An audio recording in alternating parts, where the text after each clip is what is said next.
Doc on the Run. We help injured runners run.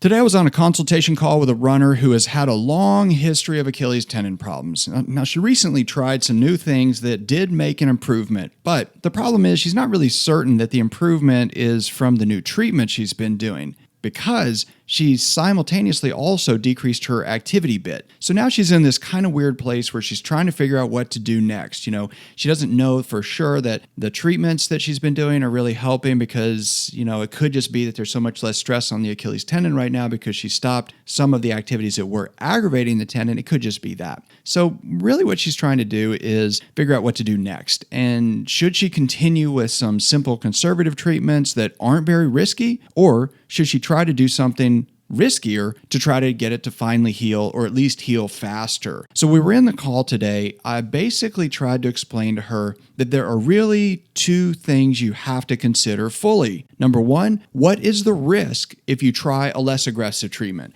And secondly, what is the risk if you try a more aggressive treatment? Now, if you've had pain for many months or even years, really, what's the risk of trying something that's conservative, something that's simple, something that's non-invasive and not expensive? Think about it. If you just take a couple of extra weeks of healing, who cares? The grand scheme of things, that's not a big loss if you've already been healing for a long period of time, or I guess in this case, not healing. So let's imagine this scenario. You've had pain and maybe a little bit of swelling and some ongoing stiffness that kind of wax and wanes for months or years. But in the last couple of months or the last couple of years, you've noticed that there's this kind of sudden increase in the persistence of the stiffness, or a sort of immediate stiffness that seems to develop right after you do short runs or plyometrics or, stressful exercises. And of course, that makes you concerned because you can tell the Achilles tendon seems to be getting worse. So if you try some simple things like icing and stretching and you decrease your activity a little bit and you start to improve,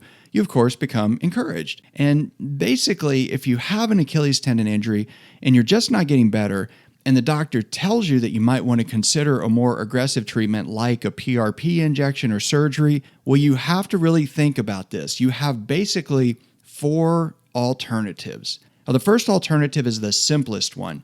So if you've had a problem for a long time and you're not really getting better and you're not really getting worse, that means that you have some sort of healing that's taking place, but the activity or the stress you're applying to the tendon and the collagen within the tendon is canceling out the healing that is happening. So if you can do something to either increase the speed of the collagen production and the speed of the healing, then you should get over the hump. At the same time, if your rate of healing that you've had all along stays the same, but you decrease the stress and strain to the tendon, well, that can also work because it gets you to the same place of shifting the balance in the healing damage continuum, and you start to improve. So the simplest thing you could do is try to adjust your running form in a way that decreases the loading and stress applied to the Achilles tendon. Provided all of those simple treatments you have already been doing are actually helping you, then you might actually get to a place where you can get back to running without aggravating the Achilles tendon. The risk with taking the time and effort to adjust your running form and see if that helps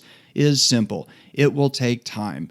But again, in the scenario where you have this going on and you've had it for months or years, you've already wasted a whole lot of time without really running the way you really want to run anyway. In my mind, there's some risk in attempting to change your running form and resuming running, in that you could continue to injure your Achilles tendon.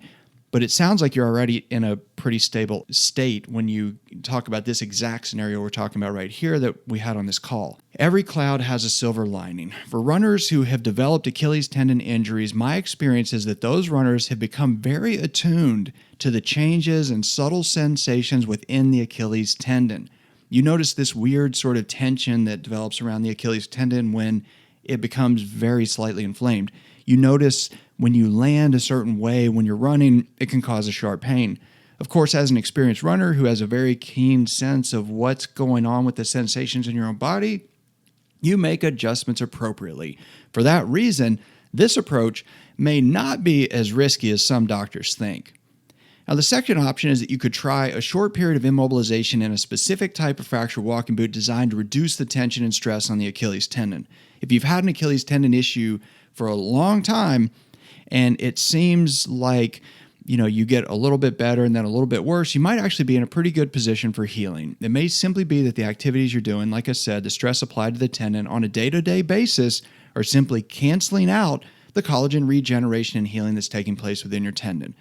If so, a short period of immobilization and dramatic reduction in the amount of stress and strain on the Achilles tendon may be sufficient to get you over that hump and let the actual healing in the tendon take place.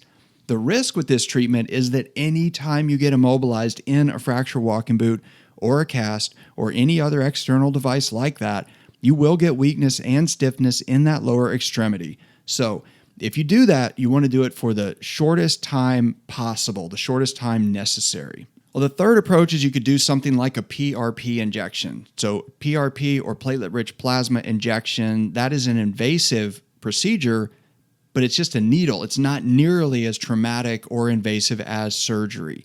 The platelet-rich plasma injection is designed to harness and concentrate all the healing cofactors that are within your platelets and deliver them directly into the damaged area of your tendon to stimulate a healing response. The second reason that your doctor would recommend the PRP injection is that she actually believes that injection is most likely to help you turn the corner and get you on the path to healing. So, just because your doctor is going to get reimbursed for the PRP injection does not mean it is wrong that she offers that treatment to you.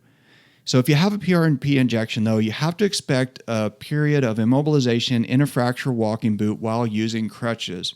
Now, also, because we take a large needle and poke it through the tendon multiple times, there is a small chance that you could actually have a rupture of the Achilles tendon because we've weakened the tendon when we did that injection and poked holes in it. So your doctor will almost certainly explain this risk to you when they have you sign a consent form before doing your PRP injection.